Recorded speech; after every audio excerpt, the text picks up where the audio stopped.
समस्त दर्शक बंधु मान मोर प्रेस दाल नमस्कार जना करे आसतु आउ एक खबर जहाँ रही समस्त हृदय विदारक खबर अटे।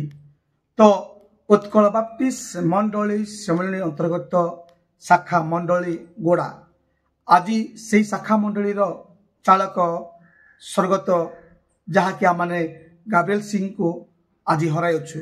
प्रभु आपणा कोल को नहीं से मृत्युवरण कर आज दिन प्राय 12 घंटा समय से मृत्युवरण कर तेणु उक्त गोड़ा शाखा मंडली दुखर खबर है साथ आम समस्त दुखर खबर अटे।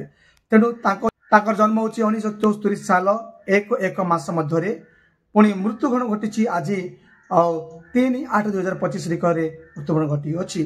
तो निश्चित भाव यही समस्त जन्मावधि हो समय 1984 साल ठारू प्रभु सेवार अपना जीवन बिताइबा आरंभ करते इतिमध्य अद्यावधि पर्यंत कौन कौन सेवा कार्य से निजुक्ति समाज मध्य रही से संपर्क में कहना चाहे।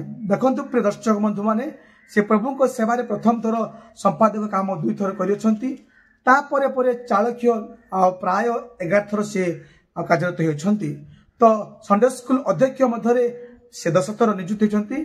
सेपरी अनेक कार्यक्रम समाज उन्नतिमूलक कार्यक्रम जहाँकि चर्च घर घर निर्माण कार्य बेदी काम हो छात्र कार्यक्रम हो विभिन्न प्रोग्राम कर सम्मेलन माध्यम प्राथमिक कर डुबल प्रोग्राम भी कर अनेक अनेक मत मत कार्य चालक्य पदवी प्रभु व्यवहार कर निश्चित भाव उक्त समाज एक बहुमूल्य क्षति घटी अपूर्ण क्षति होती आम भी दुख प्रकाश करुचु। एति अनुरोध कर दर्शक बंधु मैंने जे उक्त परिवार उक्त शाखा मंडली अपना प्रत्येक प्रार्थना शरण करेंगे जेपरी सांत्वना पाइबे एति कही ए विजुअल मानव रखुची। अवश्य खबर संपूर्ण आगामी वीडियो देवे रही। नमस्कार, धन्यवाद।